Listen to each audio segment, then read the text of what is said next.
लोकनेते दिबा पाटील यांचे जन्मशताब्दी वर्ष सुरू असताना नवी मुंबई आंतरराष्ट्रीय विमानतळ सुरू झाल्यानंतर 24 जून रोजी येणारी ही पहिलीच पुण्यतिथी आहे.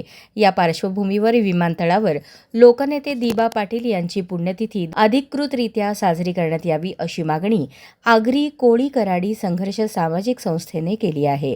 याबाबत स्थानिक आजी माजी आमदार, सर्वपक्षीय नेते तसेच विमानतळ प्रशासनाला पत्र देण्यात आल्याची माहिती संस्थेचे पनवेल तालुकाध्यक्ष प्रदीप पाटील यांनी दिली.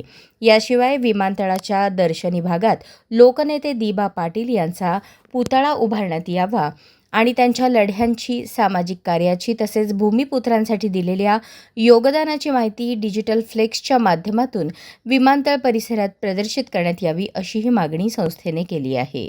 दरम्यान मुख्यमंत्र्यांनी विमानतळाला लोकनेते दिबा पाटील यांचेच नाव देण्यात येणार असल्याचे वारंवार स्पष्ट केले आहे. मात्र या निर्णयात कोणताही बदल करण्याचा प्रयत्न झाल्यास भूमिपुत्रांच्या तीव्र भावना सरकारला पाहाव्या लागतील असा इशाराही प्रदीप पाटील यांनी दिला आहे. नमस्कार.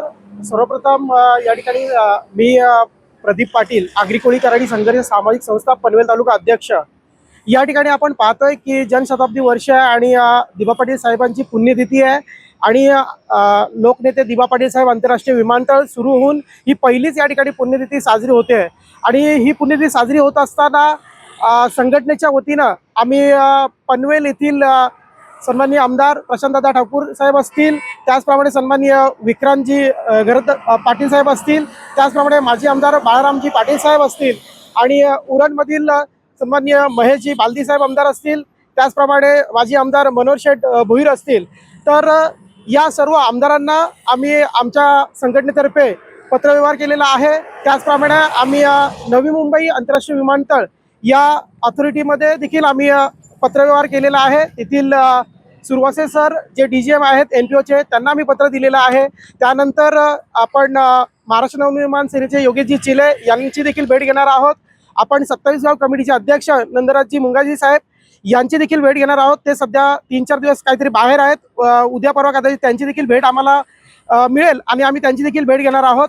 कार्यक्रम या ठिकाणी आम्ही आमच्या मागण्या या प्रामुख्याने या ठिकाणी मांडलेल्या आहेत, ज्या आगरी कोळी कराडी संघर्ष सामाजिक संस्थेकडनं आम्ही या ठिकाणी मांडत आहोत. ज्यामध्ये या आंतरराष्ट्रीय विमानतळ परिसरामध्ये लोकनेते दिबा पाटील साहेब यांचा एक पुतळा, हा पूर्णाकृती पुतळा असेल किंवा अर्धकृती असा पुतळा या ठिकाणी या विमानतळाच्या प्रदर्शनीय भागामध्ये उभारण्यात यावा, ही आमची प्रामुख्याने मागणी आहे.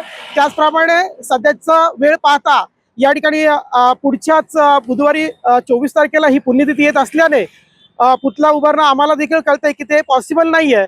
तर अशा वेळी या ठिकाणी आपण एअरपोर्टला देखील विनंती केलेली आहे की आपण अधिकृतरित्या ही पुण्यतिथी साजरी करावी. कारण ही पुण्यतिथी साजरी करत असताना आपण त्या ठिकाणी दिबा पाटील साहेबांच्या प्रतिमेला पुष्पहार अर्पण करून ती साजरी करावी. त्याचप्रमाणे या एअरपोर्टच्या परिसरामध्ये दिबा पाटील साहेबांच्या जीवनाविषयी त्यांनी जे लढे दिलेले आहेत आणि त्याचा फायदा ह्या येथील संपूर्ण भूमिपुत्रांनाच नव्हे, तब्बल भारतातील भूमिपुत्रांना याचा फायदा हा झालेला आहे. तर त्यांच्या कार्याची जी माहिती आहे ती देखील डिजिटल फ्लेक्सद्वारे त्या ठिकाणी प्रदर्शित करण्यात यावी, ही देखील आमची प्रामुख्याने मागणी आहे.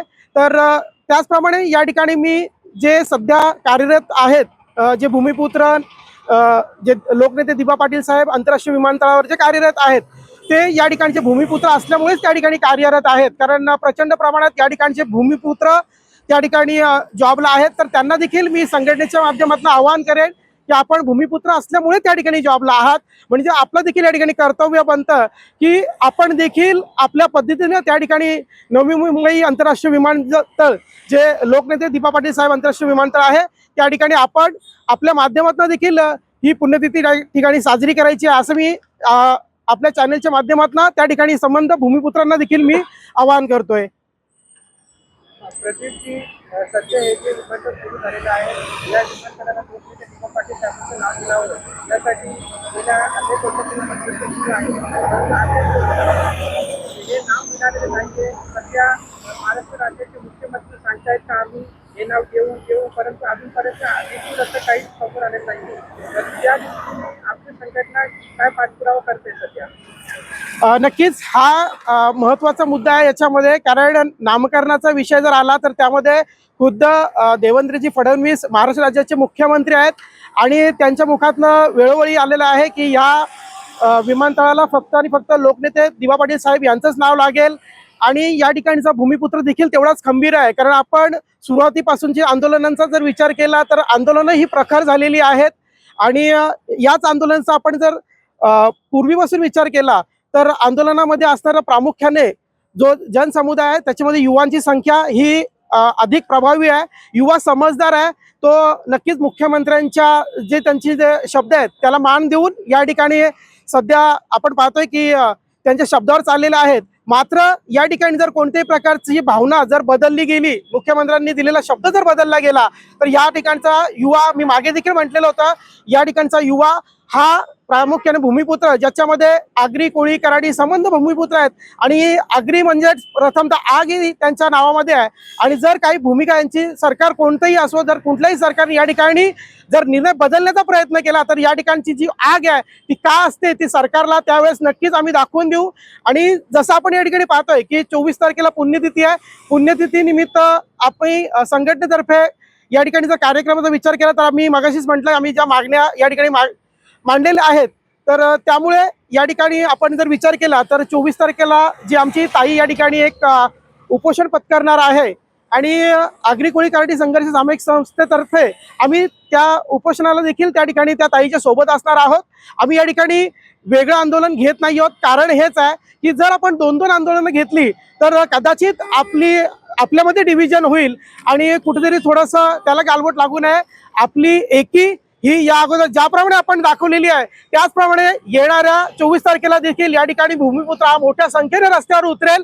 कारण हा भूमिपुत्र लोकनेते दिबा पाटील साहेबांना देवस्थानी मानतोय आणि आम्ही कोणत्याही प्रकारे या ठिकाणी ह्या गोष्टीला मान्य करणार नाही की त्यांच्या व्यतिरिक्त जर कोणाचं नाव या ठिकाणी कोणी घ्यायण्याचा जरी प्रयत्न केला तर या ठिकाणचा भूमिपुत्र हा खंबीर आहे आणि अशा प्रकारची कोणतीही भूमिका सरकार मला वाटतं घेणार नाही. कारण सरकारला देखील माहिती आहे हा या ठिकाणचा भूमिपुत्र हा सागरी भूमिपुत्र आहे आणि सागरी भूमिपुत्र हा कशा प्रकारे उत्तर देत असतो या मागच्या आंदोलनात या ठिकाणच्या सरकारने पाहिलेलं आहे.